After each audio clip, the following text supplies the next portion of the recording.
26 ವರ್ಷಗಳ ನಂಬಿಕೆ, ಲಕ್ಷಾಂತರ ಸಂತೋಷದ ಮದುವೆಗಳು. ಕನ್ನಡ ಮ್ಯಾಟ್ರಿಮನಿ ಡೌನ್ಲೋಡ್ ಮಾಡಿ. ಮಾಜಿ ಪ್ರಧಾನಿ ಎಚ್.ಡಿ. ದೇವೇಗೌಡ ಅವರ ಧರ್ಮಪತ್ನಿ ಚೆನ್ನಮ್ಮ ಅವರು ನಿನ್ನೆ ವಿಧಿವಶರಾಗಿದ್ದಾರೆ. ಅವರ ಅಂತಿಮ ದರ್ಶನಕ್ಕೆ ಬೇಕಾಗಿ ಹಾಸನದಲ್ಲೂ ಕೂಡ ಎಲ್ಲ ರೀತಿಯ ಸಿದ್ಧತೆಗಳು ನಡೀತಾ ಇದೆ. ಅದರಲ್ಲೂ ಕೂಡ ಹೊಳೆನರಸೀಪುರದ ಎಚ್.ಡಿ. ರೇವಣ್ಣ ಅವರ ನಿವಾಸದಲ್ಲಿ ಇವತ್ತು ಸಂಜೆಯ ನಂತರ ನಾಳೆ ಬೆಳಗ್ಗೆ 11 ಗಂಟೆವರೆಗೂ ಕೂಡ ಇಲ್ಲಿ ಅಂತಿಮ ದರ್ಶನಕ್ಕೆ ವ್ಯವಸ್ಥೆ ಮಾಡಲಾಗುತ್ತೆ. ಅದಕ್ಕಾಗಿ ತಯಾರಿಗಳು ಆರಂಭ ಆಗ್ತಾಯಿದೆ. ಈಗ ಸ್ಥಳದಲ್ಲಿ ಮಂಡ್ಯ ಎಸ್ ಪಿ ಶೋಭಾರಾಣಿ ಅವರು ಕೂಡ ಖುದ್ದು ಹಾಜರಿದ್ದು ಇಲ್ಲಿನ ಸಿದ್ಧತೆಗಳನ್ನ ಪರಿಶೀಲನೆ ನಡೆಸ್ತಾ ಇದ್ದಾರೆ. ನಾವೇನು ನೋಡ್ತಾ ಇದ್ದೀವಿ ಅದು ಆ ಕಾಂಪೌಂಡನ್ನು ಓಪನ್ ಮಾಡಲಾಗಿದೆ. ಇದೇ ಸ್ಥಳದಲ್ಲಿ ಮೊದಲನೇದಾಗಿ ನಾನು ಎಲ್ಲಿ ಮೃತದೇಹವನ್ನು ಇಡ್ತಾರೆ, ಒಂದು ಅಂತಿಮ ದರ್ಶನಕ್ಕೆ ವ್ಯವಸ್ಥೆ ಹೇಗಾಗುತ್ತೆ ಅಂತ ತೋರಿಸ್ತಾ ಹೋಗ್ತೀನಿ. ಇದೇ ಜಾಗದಲ್ಲಿ ಪಾರ್ಥಿವ ಶರೀರವನ್ನು ಇಡಲಾಗುತ್ತೆ. ಇದು ರೇವಣ್ಣ ಅವರ ನಿವಾಸ. ಇದು ಸೊ ನೀವು ಬಾಗಿಲಿನ ಮುಂಭಾಗದಲ್ಲಿ ಇಲ್ಲಿ ಇಡ್ತಾರೆ. ಸೊ ಪಾರ್ಥಿವ ಶರೀರ ಇಲ್ಲಿರುತ್ತೆ. ಅವರ ಕುಟುಂಬ ಸದಸ್ಯರೆಲ್ಲರೂ ಕೂಡ ಇಲ್ಲಿ ಕೂತಿರ್ತಾರೆ. ಎಚ್.ಡಿ. ದೇವೇಗೌಡರು ಕೂಡ ಪಾರ್ಥಿವ ಶರೀರದ ಸಮೀಪವೇ ಇರ್ತಾರೆ.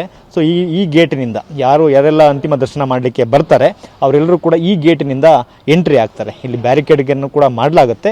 ಹೊರಗಡೆ ಕೂಡ ಒಂದು ವಿಶಾಲವಾಗಿರ್ತಕ್ಕಂಥ ಪ್ರದೇಶ ಇದೆ, ಅಲ್ಲಿಂದನೂ ಕೂಡ ಬ್ಯಾರಿಕೇಡಿಂಗನ್ನು ಮಾಡ್ತಾರೆ. ಸೊ ಇಲ್ಲಿಂದ ಸಾರ್ವಜನಿಕರು ಎಂಟ್ರಿ ಆಗ್ತಾರೆ. ಯಾರು ಅಂತಿಮ ದರ್ಶನಕ್ಕೆ ಬರ್ತಾರೆ ಅವರು ಈ ಒಂದು ದಾರಿಯ ಮೂಲಕ ಬರ್ತಾರೆ. ಇಲ್ಲೇ ಪಾರ್ಥಿವ ಶರೀರ ಇರುತ್ತೆ.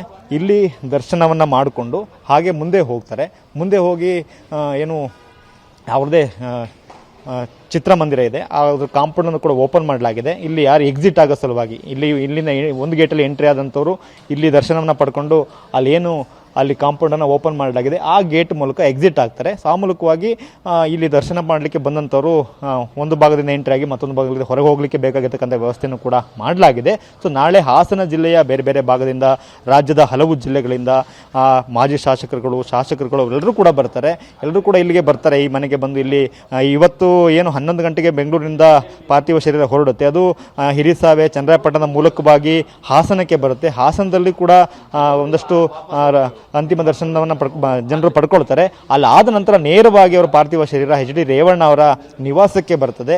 ಇಲ್ಲಿ ಪಾರ್ಥಿವ ಶರೀರವನ್ನು ಇವತ್ತು ಸಂಜೆಯಿಂದ ನಾಳೆ ಬೆಳಿಗ್ಗೆ 11:30 ಅಥವಾ 12 ಗಂಟೆವರೆಗೂ ಕೂಡ ಇಲ್ಲೇ ಇಡಲಾಗುತ್ತೆ ಅಂತಕ್ಕಂಥ ಮಾಹಿತಿಯನ್ನು ಸ್ವತಃ ಭವಾನಿ ರೇವಣ್ಣ ಅವರೇ ನೀಡಿದ್ದಾರೆ. ಈಗ ಸೊ ಇಲ್ಲಿ ಎಲ್ಲ ಅಂತಿಮ ದರ್ಶನ ಆದ ಬಳಿಕ ಇಲ್ಲಿಂದ ಅವರ ಅಂತ್ಯ ಸಂಸ್ಕಾರ ನಡೀತಕ್ಕಂಥ ಸ್ಥಳಕ್ಕೆ ಪಾರ್ಥಿವ ಶರೀರವನ್ನು ಇಲ್ಲಿಂದ ನೇರವಾಗಿ ಮೆರವಣಿಗೆ ಮೂಲಕನೇ ಕೊಂಡೊಯ್ಯಲಾಗುತ್ತೆ.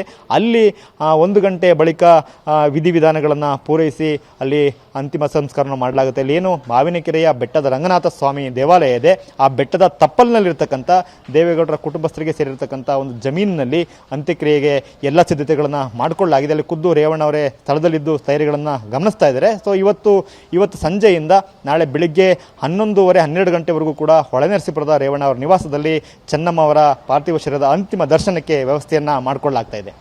ಕ್ಯಾಮರಾಮನ್ ಮಹೇಶ್ ಜೊತೆ ಮಂಜುನಾಥ್ KB, TV9 ಹಾಸನ.